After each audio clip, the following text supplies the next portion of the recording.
澳門業主嘅一個度假房喺我哋雅基樂萬象群一期嘅業主話裝修好，基本上咧係冇點住過嘅。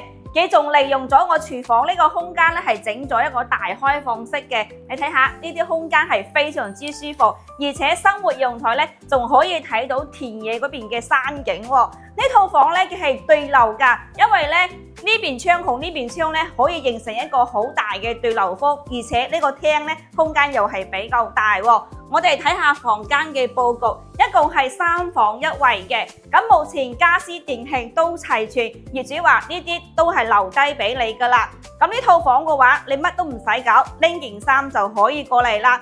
而且業主嘅嗌價咧係非常之有性價比嘅。